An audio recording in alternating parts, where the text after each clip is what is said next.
which probably runs one of the highest traffic news websites in the world.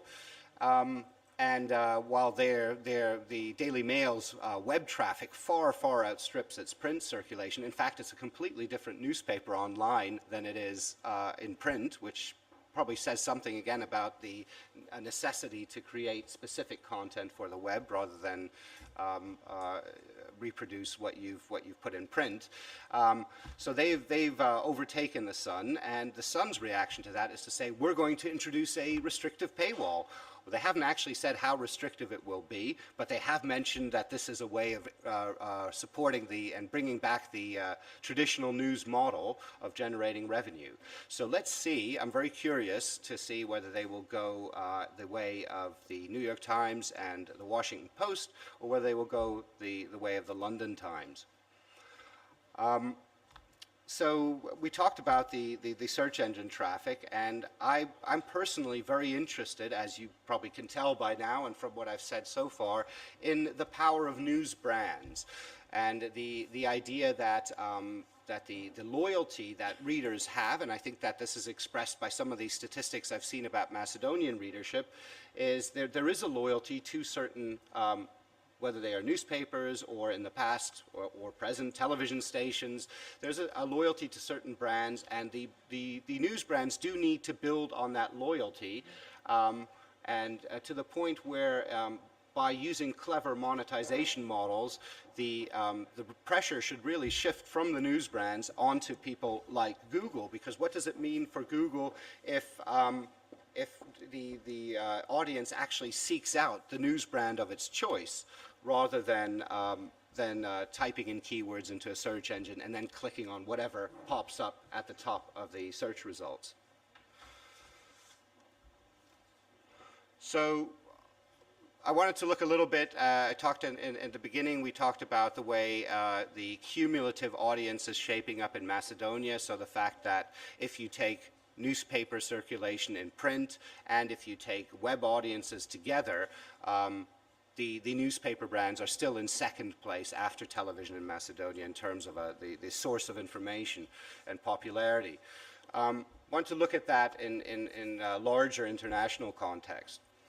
So you see here that, as I've just said, if paywalls are the norm, then readers are put in charge, and they make the decisions of which publications get their money and their loyalty. In a way, that is a return to the traditional news model of the kiosk, because the readers will buy what they like, and they will spend on the content that they like. We've talked about the popularity of these news brands, and we've talked about the need. The fact that this popularity endures despite all the transition that's happening and the changing consumption habits, which I think are well documented. So if we look more closely at the UK again, the United Kingdom, I think it's an interesting market. It's English language. It's in Europe, and arguably certainly in the news area, it's one of the oldest and most established markets in the world. So here we see that the readerships or audiences have been significantly boosted by the website users, so readers on the newspaper websites.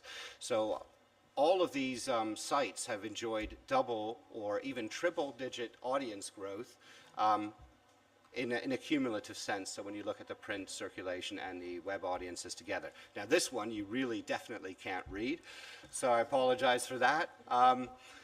What you see here is that we have a specialist paper, the Financial Times, has a paywall, does very well with it, has enjoyed an audience growth, cumulative audience growth of 46%.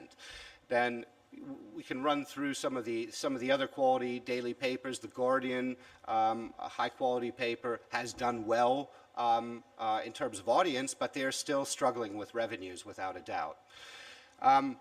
Then we look down to the bottom, we can see, or I can see, the Times and the Times on Sunday, right down at the bottom, which is what we talked about. So they have their audience growth, cumulative audience growth in 2012 was 7%.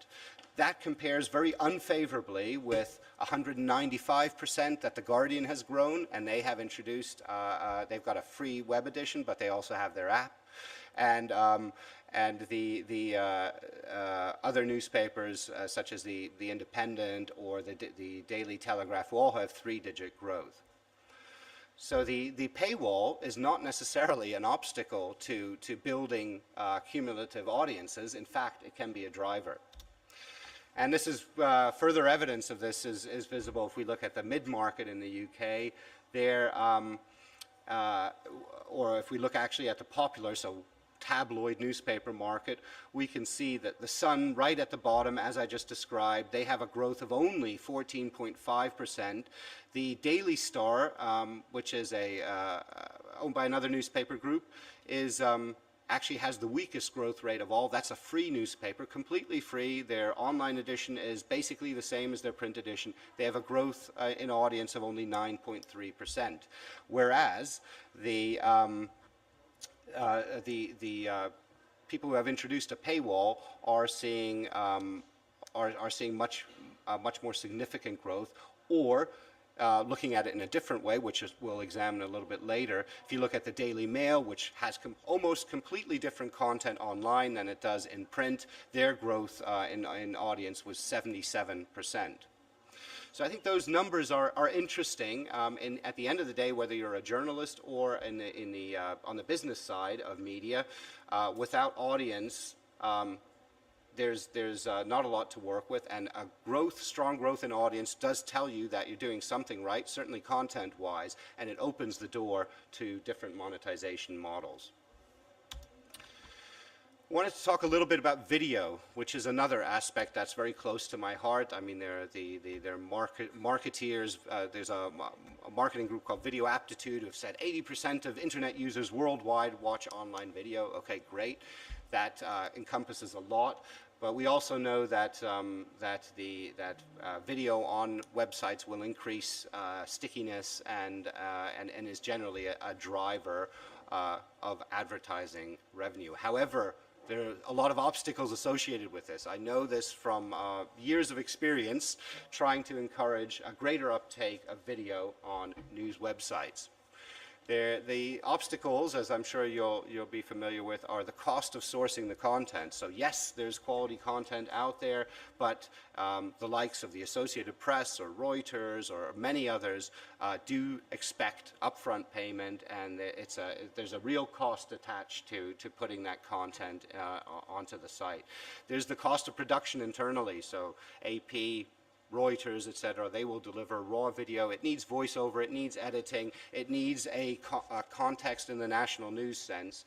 And we talked earlier about the situation in Macedonia, where the newspapers and news brands are reluctant or finding it difficult to add editorial resource at the rate that is necessary in order to really create unique content for their web platforms.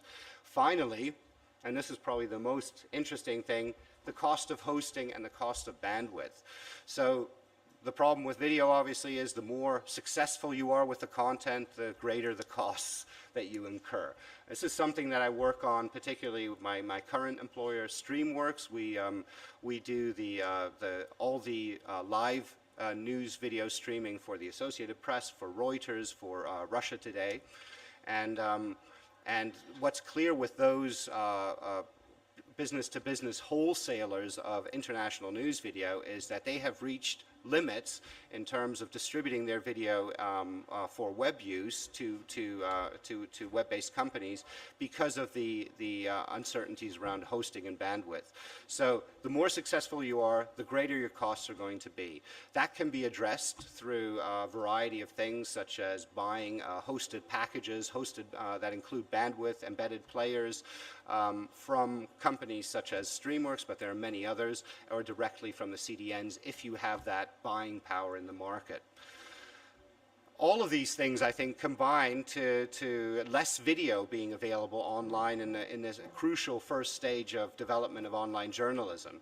So video is useful in attracting new audiences online, but also it's a very expensive way potentially of doing it. there are some answers there, and I wonder if these are things that might be interesting here as well.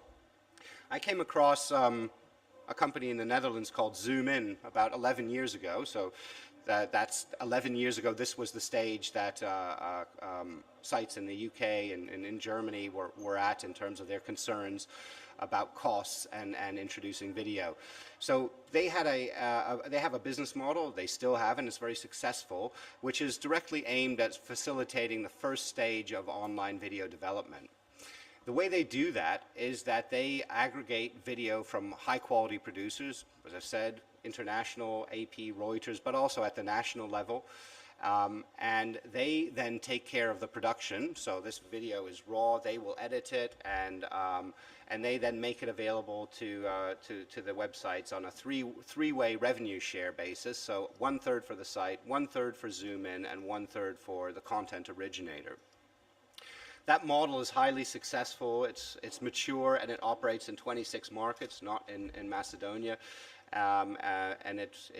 But in markets like Spain, it is the market leader in terms of bringing news video onto the web. They currently serve over 1,600 websites, and I think that's probably an interesting thing to look at. AOL France and AOL Germany are some of their major customers, and there they really do create some very significant volumes there in terms of, so for example, 1.2 million video views per month in France, 3.3 in Germany. So these are above the targets that AOL sets for these kinds of providers. Some of the most interesting videos, for example, from the last 30 days that run on there in France, for example, was 122,000 video views for a story in Texas, which was the explosion at a factory that I think killed about 60 people. So a big story in visual terms, but in global terms, it was probably more of a regional story. But the video was there, it played well, and it created a lot of interest. So there are different models. Just a look at some of these things. I'd be interested in discussing further whether you see these as relevant, not relevant, and what the challenges are that you face. I'd like to get back now to something we mentioned earlier on, which was the question of what role can content play.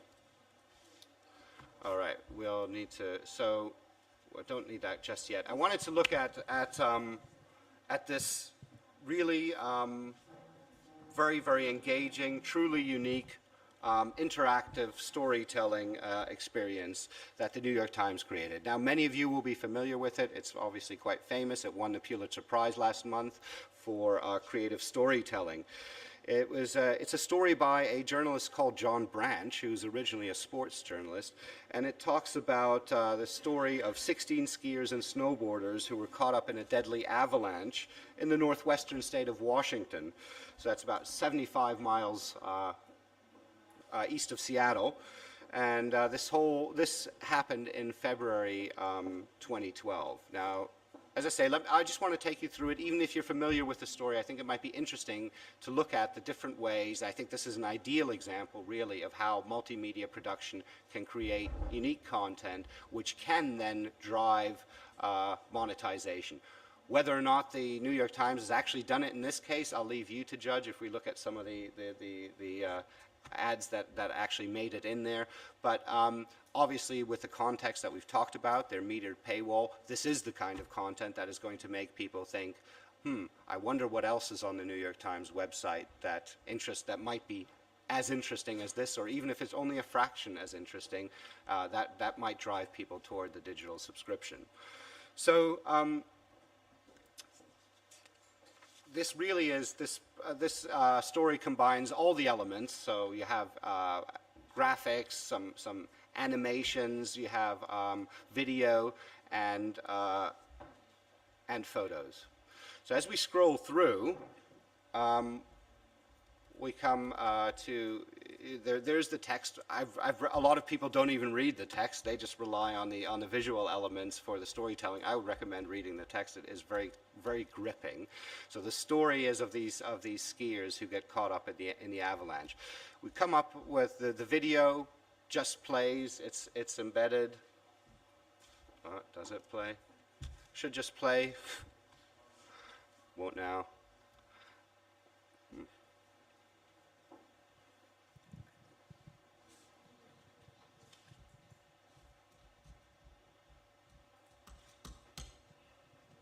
That's the sound of me hitting that button. Okay, so it won't play, but that's fine.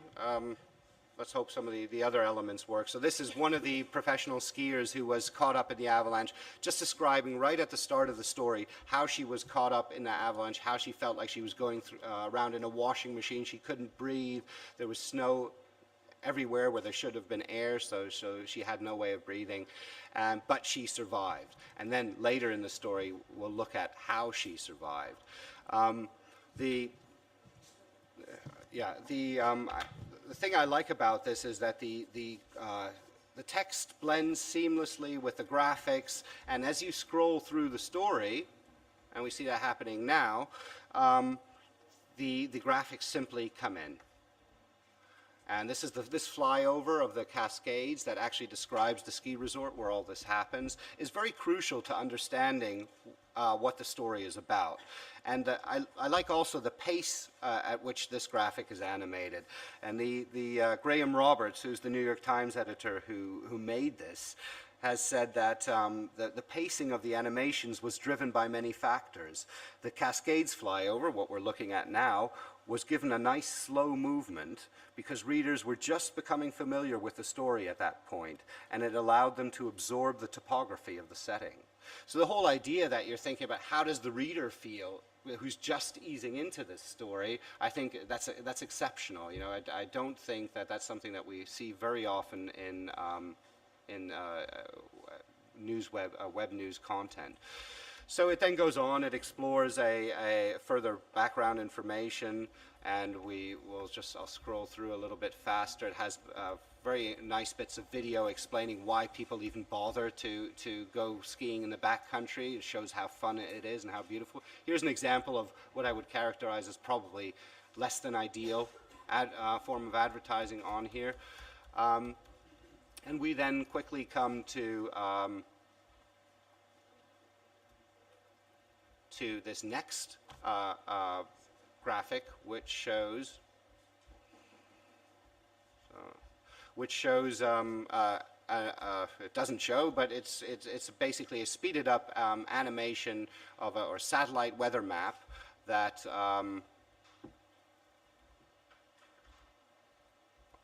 there we go.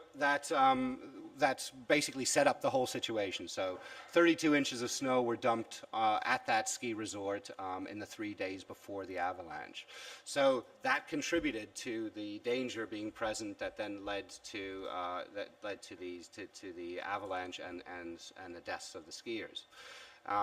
The story continues. It's got chapters, and as we go through, the story unfolds a little bit. We're now to the peak. We can see there's a soundbite from an avalanche expert on how these things, on how the situation built up to that fatal day.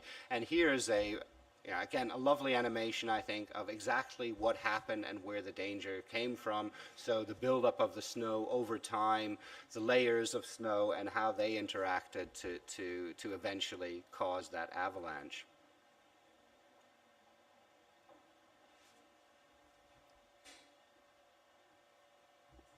As it snows some more, the top layer just becomes too heavy, and it starts sliding off.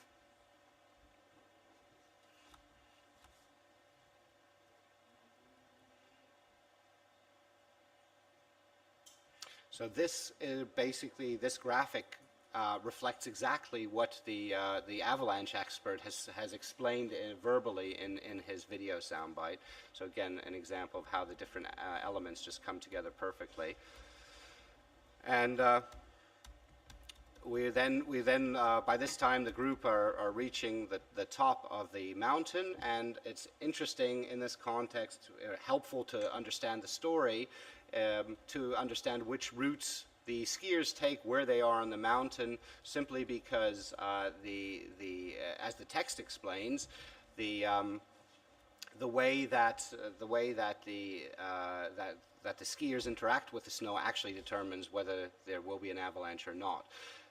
One of the survivors of this incident had survived only because of wearing this airbag backpack. Again, not something that anybody who's not an extreme skier will be familiar with. So very nice little animation to just explain what that is. Again, Graham Roberts, the graphics editor, says, this is a small animation. It needed to be quick in terms of the way it unfolds. It's just a little thing to give the reader a better idea, so you don't want to spend too much time on it.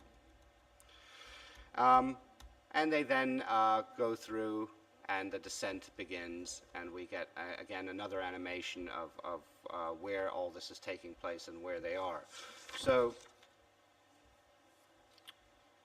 use of photos, again, to just bring home as we get to the critical part of the story, and as the tragic part of the story, we're actually looking straight into the faces of those people who are going to be affected. There's a lot of video here taken from helmet cameras.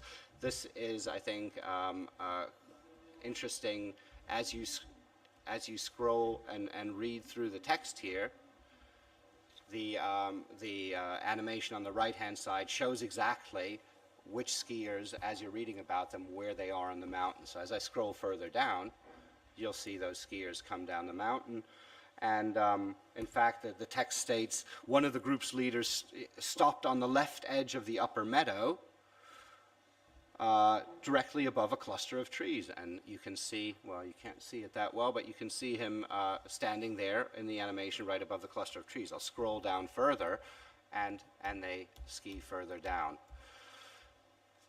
So then, of course, the avalanche does hit, and the tragedy unfolds, and we'll have a look at that avalanche. The avalanche in itself was actually a small one. So again, I think in journalistic terms, it's important to get these things right. To say it was an avalanche of only about 5,000 tons in weight in total, or probably started with 6,000 cubic meters of snow and probably gained another 7,000 cubic meters on the way down.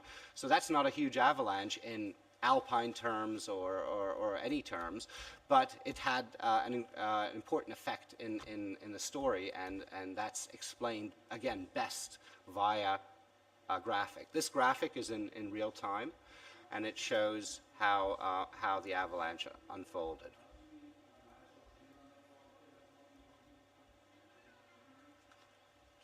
Position of the skiers, so you can understand exactly how they were affected. There is a nice bit of sound actually for this as well, but it's not important. And the avalanche goes all the way down the side of the mountain, and it takes the skiers all the way down to the bottom. So I don't know, it's just a bit stuck here, but it's this is really important in terms of helping to understand the story further. Here we go again. And you can see the different speeds the avalanche has at certain points, and the way it progresses. Now, finally, we also have some use of audio, which I'd like to look at, which really also brings home again the immediacy of the story, the tragedy, and that is when the rescue mission starts. We have some helmet video again of people, the friends who have survived, looking for their friends, finding ski poles, etc. And I think this is probably the most moving use of audio that I've come across in this kind of multimedia piece. This is basically a conversation between the ski patrol, who's on the site, on scene, and the dispatcher, so the emergency services back in the town, in a town called Leavenworth, where the the family members of those people who were caught up in the avalanche are waiting for word. So if you could pass me that microphone again, I think that would be useful now.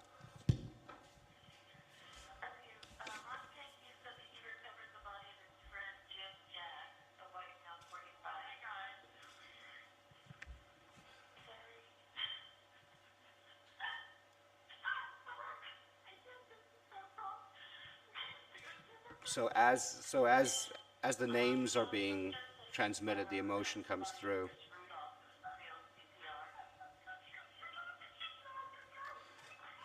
So that's only a very brief bit. Thank you. That's it already. So it's not intended as a sort of voyeuristic look at that emotion, but I think it does really manage to convey the tragedy of that event and the impact that it had. Now I think that's probably enough. I don't know, many of you probably have seen this, and I would encourage you to have a look at it if you haven't. Obviously, it's great reading, and there's also some information about how it was made. There'll be, some of you would be interested in the technology that was deployed, etc. I'm not interested necessarily in that. What I'm interested in is the result, the outcome of what did this mean for the New York Times? So in the 6 days following this story being released, and that was on December 20th, so over the Christmas period, this story had been viewed, had received more than 3.5 million page views and 2.9 million visitors. So the interesting part about 2.9 million visitors is a third of those had never been to the New York Times website before. So a great way of using that sort of engaging, unique content to drive new audience to your site. And those people who did go to the site and looked at, read the story there, they spent an average of around 12 minutes on that story, which is incredible. And just to illustrate how incredible that is, I've looked at the comparison in Britain, where people who visited newspaper websites on average spent 1.5 minutes looking at the whole site per day. So that's a really striking contrast. I think it really brings it into focus of what impact content can have: unique content, engaging content, content that uses the full range of media that is available. So what does all this, if we sum up what we've seen and what we've heard and look at a way forward, and I'm very conscious that this can only be a segue into a discussion, because we're here to discuss the situation here and a way forward for here. And I've been looking at, as a way of progressing that, I've been looking at some of the ways forward that have been sought and found in some of the international markets, the United States and the United Kingdom. I've advocated the value of the brand. I do believe in the value of the brand, and clearly the value of the brand is going to be associated with the value of your site as a destination site. Now, we've talked about that this isn't an absolute. It needs the brand and the destination need to be open to all the modern forms of content sharing via and social media. The other thing that needs to happen, clearly, there's no point investing a lot of money, as no doubt the New York Times has done for that snowfall story, in unique content, if you then are completely unable to protect the copyright and all your direct competitors simply take that story and put it on their site. So that there needs to be the right balance struck between protecting copyright but embracing the power of social media and all the tools that are available to drive back traffic to the destination site. The other thing I think that's very obvious looking at the current trends is that paywalls need to be creative and not restrictive. The idea that you can put a fence around your content is a nostalgic one, it's wishful thinking, and it's not going to work. And then finally, the point we just looked at now is unique multimedia content. I think that's absolutely key. I think that as the competition mixes, and we have newspaper brands competing with television brands and the new pure online brands. You need the unique content to distinguish yourself. You need the specialism and the skills within the editorial teams so that the brand can be monetized fully, built on those values. And other ways forward, working with streaming specialists to add video and other elements at a manageable cost. I've outlined one or two ways of doing that. I'd be open to discussing a lot more ways. Also use video smartly. We heard, Savitra, you were talking earlier about you need regional coverage. A lot of the video that is international news will be of less use. So what is the smart way, again, of building unique content that builds revenue and protects the brand? Another thing that we haven't talked about yet is sponsorship models for content.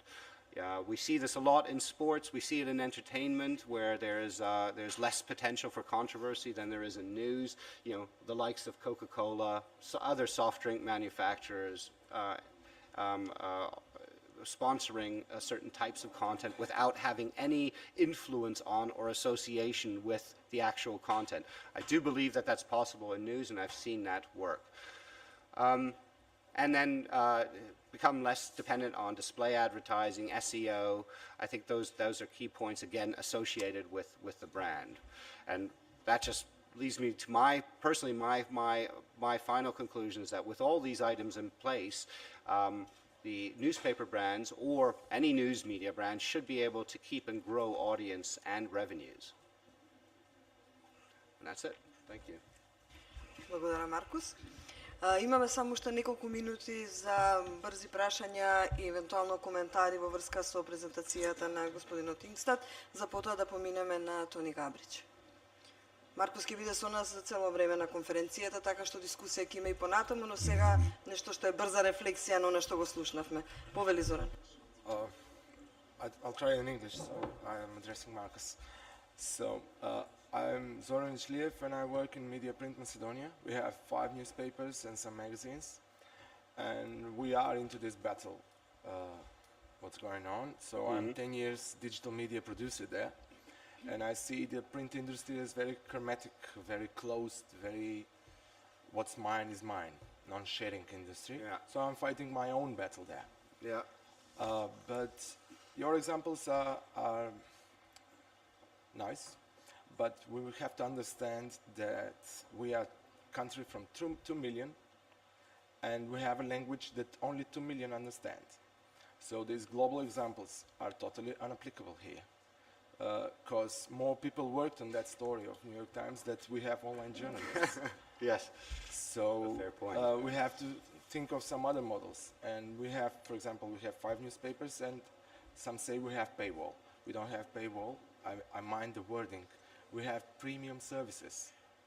So the content of the newspaper is free, also online, but we have another package which is published earlier than the newspaper, which could be paid for.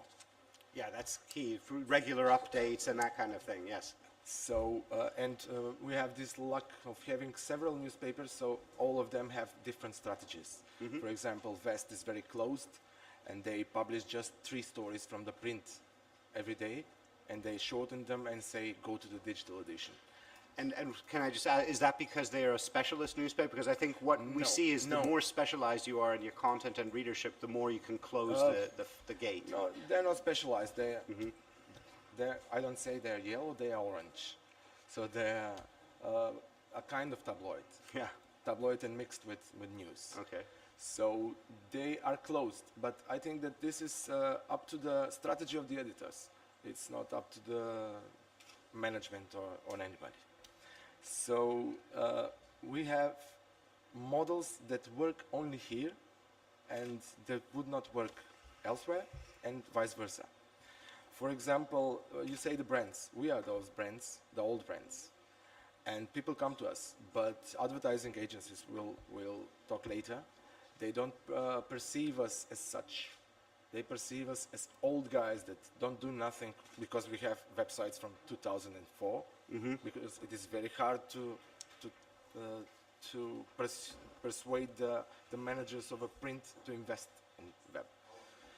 But we have, for example, aggregators, very popular here, and aggregators are weakening the position of the brands because everybody has a place under the sun, and people do not type URLs of the newspapers. If they typed URLs, they'll go to the brands they refer the first, but they go to the aggregators first, which is unique in the world because aggregator is Yes. the most read website, most visited news website here, and brands have power, but they don't communicate the advertisers the way all the advertisers do not communicate them. And as can that be such. changed, or what do you think?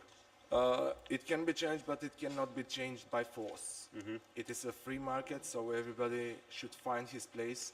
If we are such quality journalism, we should produce such quality journalism, and in time, if the copyrights are fixed with something, with the because if the plagiarism is overcome, we'll fix the problems ourselves. We don't need any. What do you think is the main obstacle to the copyright protection, plagiarism, as you say, to actually changing that? Well, it's the culture that everything on internet is free. It's the problematic law on copyright, which says that news article is not an news article. News is public Yeah, property. as a genre is not an author piece. Right. It cannot be protected. So it's just one sentence in the law, and that's not the reason that we find another law which restricts us more. But that But just to probably- correct this, because the news is something that is a piece done by author, and you cannot just copy paste it. So that's something that we'll probably get back to if we talk about the short form issues, because short form is probably more likely to be seen as not unique content than something that is longer and has reportage, investigation, as you Yeah, said. but maybe the news in the news is Yeah. not copyrighted. I understand. But the article itself, it is Yeah, a piece. So I would not take more time. We'll talk later. Okay. thank you. Благодарам. Some experience about this copyright. I'm sorry? Can you tell us some experience how the copyrights are solved? Well, I think that well, I don't know about the New York Times. I can talk a little bit about what the Associated Press has done to protect its copyright. I mean, the Associated Press is quite aggressive in that sense. They have recently fought and won a battle with Meltwater, the aggregator. I mean, I think that the Meltwater has been trying to sell me their service for Streamworks, and what I've found is that every time, so I've been on a free trial for 6 months, every time I send a tweet, every time I get a report from Meltwater saying, here's something about Streamworks, it's you, and it's my tweets. So I won't be buying that. I think that there's a difference between aggregation and scraping of content, I feel. At the Associated Press in London, what we've done is, once countries have signed up to the Berne Convention, it's much more easy to enforce copyright. I'm not a lawyer myself, so I can't go into it too much. But I think that I wonder how much here. Use is made of lawyers, legal departments at newspapers. Maybe that's something that you know in terms of sending cease and desist letters. So quite often, the example of Associated Press and Meltwater is probably very unusual because normally these things never go to court. There will be a discussion at a sort of executive management level as a result of a intervention by legal departments. And references to existing legal frameworks that prevent that kind of what we're talking about, verbatim reprinting, reproduction in verbatim of content that was provided by the Associated Press. So are you saying that even that legal framework doesn't exist here?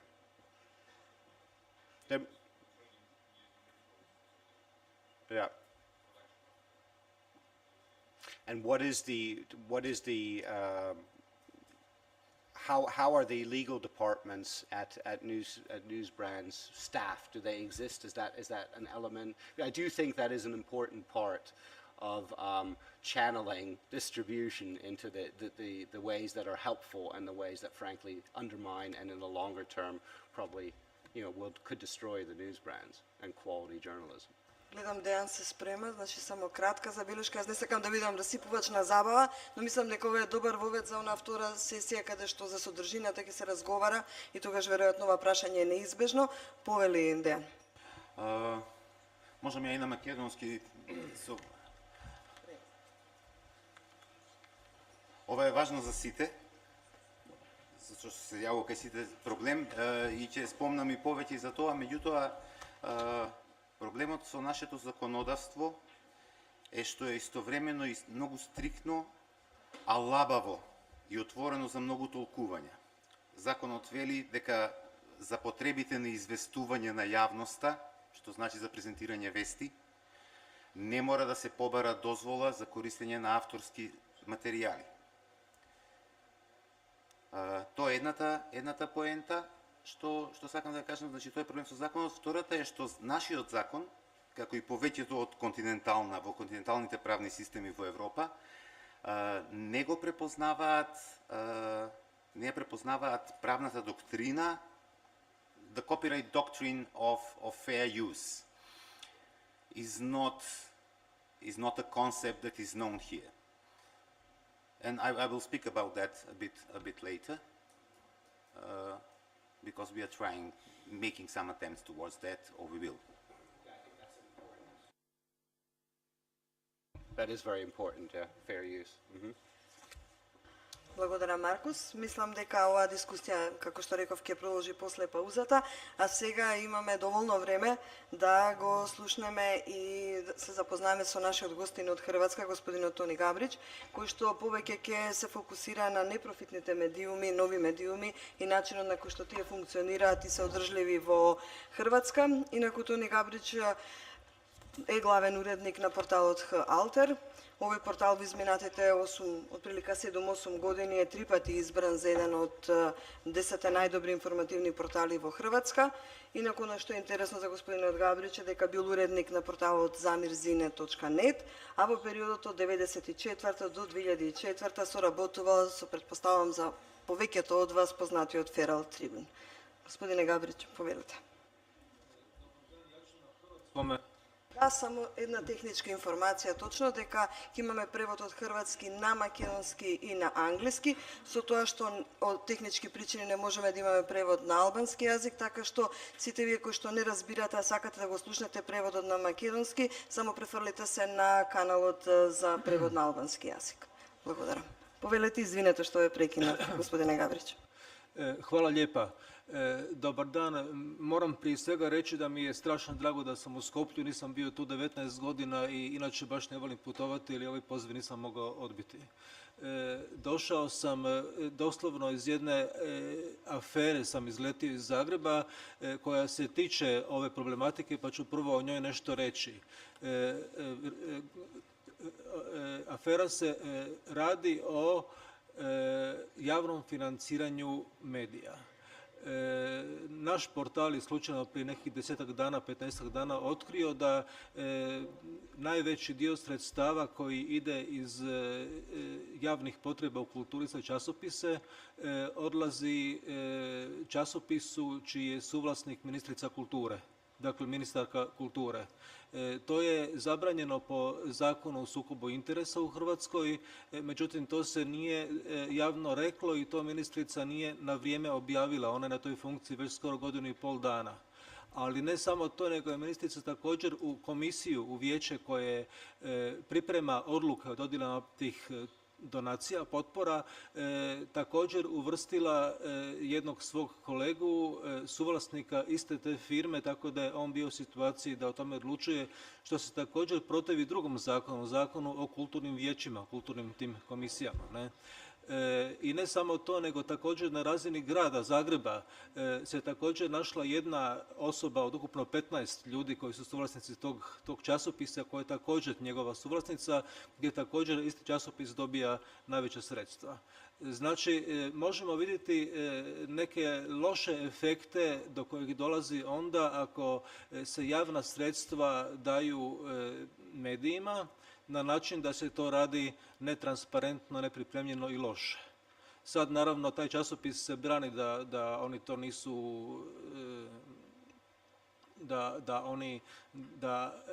oni, iako su u sukobu interesa, nisu taj položaj zloupotrijebili i tako dalje. Međutim, nadležno tijelo, jedna opet komisija, povjerenstvo za rješavanje sukoba interesa će idućih tjedana i mjeseci o tome odlučivati da li je to zaista prekršaj ili nije. Što se tiče samoga državnog financiranja javnih medija, neprofitnih medija, stvar nekako u Hrvatskoj seže od 2003. godine. 2003. godine je donesen novi zakon o medijima i novi zakon o elektroničkim medijima.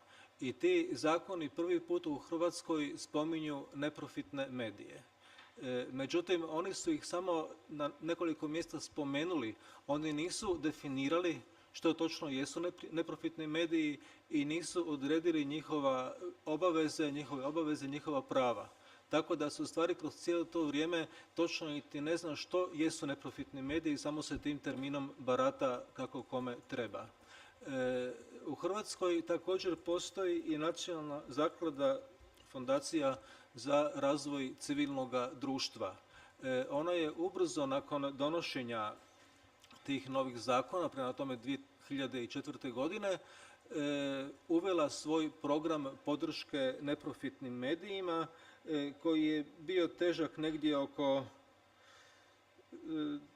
300.000 eura, recimo. Ne? I taj program je trajao do ove godine. On je uspio pomoći jednom dijelu neprofitnih medija, ukupno nas 7-8, da se kroz to vrijeme održimo. Taj program je ove godine stao.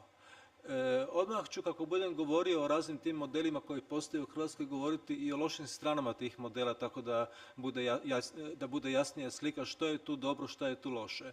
Znači, dobro je kod ovog modela nacionalne zaklade to što smo mi nekako uspjeli preživljavati s ovo vrijeme. Maksimalna donacija je iznosila 300.000 kuna, to je oko 40.000 eura. Ne? Ono što je tu bilo loše, to je da nacionalna zaklada nikad nije razvila kriterije po kojima je bilo vidljivo na osnovu čega neki medij dobija neku potporu, na osnovu čega dobija višu potporu, na osnovu čega dobija nižu potporu i na osnovu čega mu se ta potpora produljuje na iduće razdoblje. Tako da je stalno bio prisutan jedan strah kod nas koji smo htjeli kritički pisati o stanju u društvu, politici i tako dalje, da zbog nečega možemo biti bez obrazloženja, budući da kriteriji nisu poznati, da možemo biti suspendirani. To se na sreću nije dogodilo, ali na kraju je cijeli taj program suspendiran. To je jedna stvar. Druga stvar, Zakon o elektroničkim medijima, za koji sam rekao da je donesen 2003. godine, je također konstituirao, dakle, veći fond za pluralizam elektroničkih medija, koji je težak negdje oko 5 milijuna eura. I taj fond je nominalno namijenjen pluralizmu medija. Međutim, kroz cijelo to vrijeme, ovih 10 godina, on nije bio namjenjivan pluralizmu medija, nego je bio u potpunosti namjenjivan lokalnim radijima i lokalnim televizijama. Znači, komercijalnim lokalnim radijima i televizijama koji najveći dio svog programa emitiraju komercijalni program. Što smatramo u diskusijama u Hrvatskoj da je to neopravdano, budući da te lokalne, premda jesu lokalne i tako dalje, ipak ne predstavljaju medijski pluralizam. To bi značilo, pluralizam bi značilo da postoje mediji koji se recimo bave pitanjima mladih, pitanjima nacionalnih skupina, pitanjima marginalnih političkih ili društvenih organizacija i tako dalje, taj fond nije tu napravio ništa na tom polju. Osim toga, prije nekoliko mjeseci izbila isto velika afera, možemo reći, budući da se pokazalo svjedočenjem jedne urednice jednog lokalnog radija iz Bjelovara, da vlasnici lokalnih radiostanica nisu uopće ispunjavali obaveze koje su preuzeli iz tog dobijanjem sredstava iz tog fonda. Oni nisu emitirali emisije koje su bili dužni emitirati.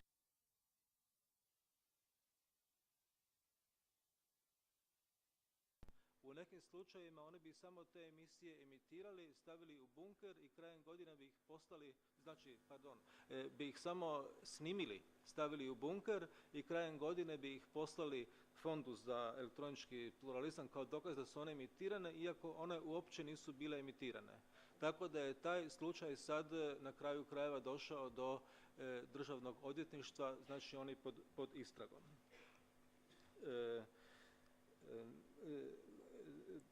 Drugi tip fonda koji sam već malo prije spomenuo je fond javnih potreba u kulturi. On je prije nekoliko godina bio težak oko 1 milijun eura, danas je težak oko 800.000 eura, budući da ekonomska kriza utječe na to da se sve manje i manje sredstava dodjeljuje kulturi.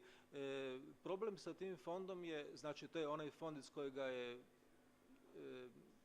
ministričin medij dobio najveće iznose.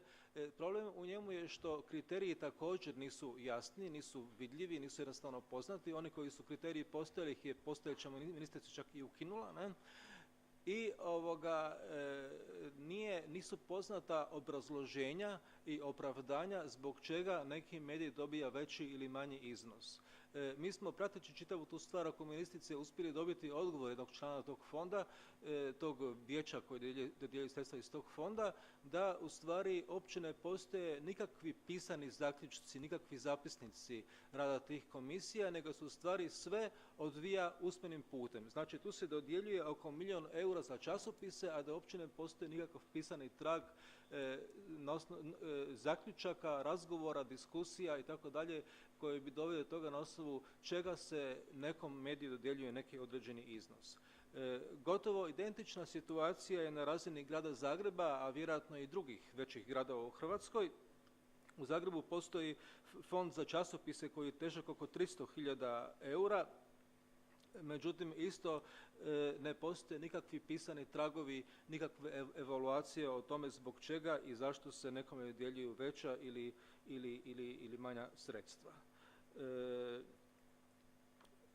I takvo je stanje u stvari bilo svih ovih godina do dolaska nove vlasti, socijaldemokratske i Hrvatske narodne stranke uglavnom, koja se formirala negdje početkom 2012. godine.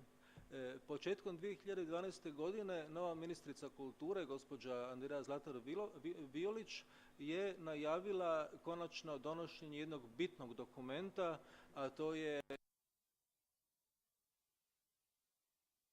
strategija medijske politike. Već se polako priprema, kuha i tako dalje, skoro 1.5 godina. Do sada nismo vidjeli neki značajniji iskorak u tom pravcu, nikakav nacrt te strategije do sad nije donesen, pripremljen. Međutim, jako se puno priča o tome što bi ona trebala biti. Ta bi strategija prije svega trebala odgovoriti na pitanje što jest javni interes u medijima, što jest javni interes u novinarstvu. Kad se odgovori na to pitanje, onda bi se trebalo vidjeti kakvi bi mediji ili kakvi bi medijski projekti trebali biti financirani od strane države, kakve bi novine i kakvi bi mediji trebali biti, recimo, oslobođeni dijela poreza, a kakvi bi mediji i koje bi novine i ostali mediji, ostali tip novinarstva trebali plaćati puni porez jednako kao bilo koja druga roba. Tu postoje naravno strahoviti otpori jakih medijskih korporacija koje imaju dosad povlašteni položaj. Postoje također, kad se govori o lokalnim razinama i lokalnim medijima, otpori lokalnih političara koji su vrlo često u sprezi sa lokalnim medijima, pogotovo u predizbornim situacijama kao što je sada.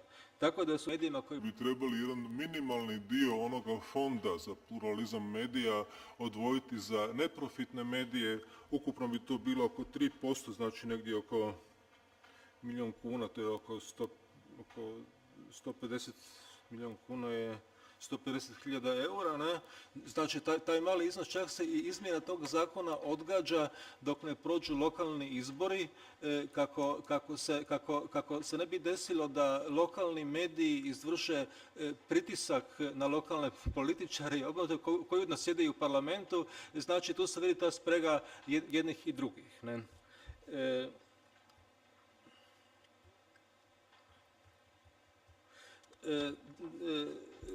U cijelom tom sistemu financiranja lokalnih medija koji do sad postoji u Hrvatskoj, znači vidimo nekoliko razina problema koje moramo imati u vidu kada razmišljamo uopće u takvim modelima, ne? Jedan problem je u tome da ukoliko čitava stvar nije potpuno transparentna, ako nisu jasni kriteriji, ako nisu vidljivi zaključci tih komisija, ako to sve skupa nije objavljeno, ne, u tom slučaju uvijek postoji sumnja da se zbog nekakvih razloga, bilo imovinsko-pravnih ili političkih ili razloga klijentelističkih i tako dalje, nekome dodjeljuju sredstva, nekome ne. Također, kod samih medija može se prepoznati kod nekih više, a kod nekih manje, intencija prema lojalnosti prema onima koji dodjeljuju sredstva. To je nažalost tako. Ako vam je glavni oglašivač, ne znam, mreža supermarketa, na primjer, ne, u tom slučaju će vlasnik medija gotovo nužno paziti da se vlasniku te mreže supermarketa i njegovim poslovnim partnerima ne zamjeri. Zbog takvih situacija su mnogi istraživački novinari u Hrvatskoj izgubili svoje poslove jer su istraživali one mutne poslove koje se tiču vlasnika njihovih oglašivača i njihovih ekonomskih ili političkih partnera. Kada je riječ o državi koja dodjeljuje javna sredstva, postoji također opasnost od lojalnosti prema nosiocima državne vlasti, što je nekako samo po sebi normalno, ne? Također, ono što je prisutno, mislim, u Hrvatskoj, ali ne samo u Hrvatskoj, to je taj klijentelistički mentalitet koji postoji, ne? Znači, oni koji primaju nekakva sredstva se vrlo često neće zamjerati, nego će nastojati biti dobri u tim odnosima. Kako to suzbijeti, kako to spriječiti, tu modela nema. Ja mislim da je riječ samo o tome, o jačanju političke hrabrosti, o jačanju profesionalne odgovornosti i o individualnom stavu novinara da ne smiju biti potkupljivi i da moraju biti nezavisni. Ukratko, to je to. Благодарам, господине Гаврич. Предпоставам дека најголемиот дел од нас препознае многу сличности со она што се случува во Македонија. Имаме неколку минути за коментари или плашања до Тони. Повелете. Dona Kolar-Panov, predstavila sam se malo prije. Ja aktivno pratim medijsku scenu u Hrvatskoj i hrvatski ok ili? Dobro. Mislim za druge. Što ja prepoznajem ovdje, što imamo zajedničko mi u Makedoniji sa Hrvatskom, je nešto što, to pitanje neću potegnuti danas, a to je to što je zajedno tranzicijskim zemljama. Nepodobnost preslikavanja modela iz zapadnih zemalja u zemlje koje se još nisu spravile sa tranzicijom kompletno. Tranzicija je dirty word, je psovka. Međutim, to je realnost u kojoj živimo. Mi želimo srediti novinarstvo, nije nam sređena korupcija na drugim nivoima. Nemamo adekvatno školovanje novinara koji su zaostali u 20. stoljeću. Novinarske škole i fakulteti vrlo rijetko imaju edukaciju iz multimedijalnih predmeta koji su neophodno potrebni da bi se mogli spojiti što je gospodin Markus Instant govorio, a to je današnji medijumi se konvergencija koja zahtjeva od novinara da ima sposobnosti kompjuterske, da ima edukacije u vizualnoj prezentaciji, a istovremeno da to poprati tekstom da bi napravio jedan takav tekst kao što je gospodin Ingstad pokazao za Avalanche. I radi toga to su zajednički problemi. I ti problemi se ne mogu riješiti na nivou održljivosti medija. Prvo treba da se stavi zakonodavstvo koje u Makedoniji sada se donosi novi zakon za medijume, koji isto tako ima nedostatak reguliranje online medijuma i medijuma takozvanih novih medijuma. Znači, problemi su nam poznati. Sad treba da se okrenemo ka tome kako to popraviti i vjerovatno Hrvatska koja obično korači bar jedan korak ispred Makedonije i mnogo je popularno ovdje da se kaže da preslikavamo neka iskustva. Možda bi trebali da se okrenemo i zajednički da vidimo koji su nam ti zajednički problemi i da učimo od toga što ste vi već u zakonodavstvu postigli i da učimo od grešaka koje su napravljene u vašem zakonu za elektroničke medijume. Hvala. Ako mogu samo odgovoriti Благодарам, sekundu. професор. Da, pa ja se potpuno samo slažem da niti jedna zemlja ne smije kopirati tuđe modele, nego ih mora proučavati i mora ih primijeniti s obzirom na vlastite potrebe. Ne? To je jako važno jer i Makedonija i Hrvatska su mali jezici. Ne? Ako imamo komparaciju sa francuskim ili sa njemačkim ili sa engleskim, to su skroz druge medijske situacije. Što se tiče same educiranosti u Hrvatskoj, ja moram priznati za sebe, ja sam rođeni papirnati novinar, ja sam cijelu svoju karijeru pisao na papiru i tako dalje, ne? I ja sam tu inferioran svojim mlađim kolegicama i kolegama koji dolaze s fakulteta i kojima je internet mogu. Kako sam naučio na fakultetu, ali jednostavno oni se time bave, to je njihov jezik i ja tu učim više od njih nego oni od mene. Međutim, ono što u Hrvatskoj nedostaje, to su uzori u novinarstvu. Novinarstvo je propalo, ono je krahiralo, neko ko danas ima 18, 20 ili 22 godine više ne može prepoznati šta se može napraviti u novinarstvu, naravno ukoliko ne čita stranu štampu ili ako ne gleda internet na drugim jezicima. Hvala.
На конференцијата и тој технички проблем ќе биде надминат.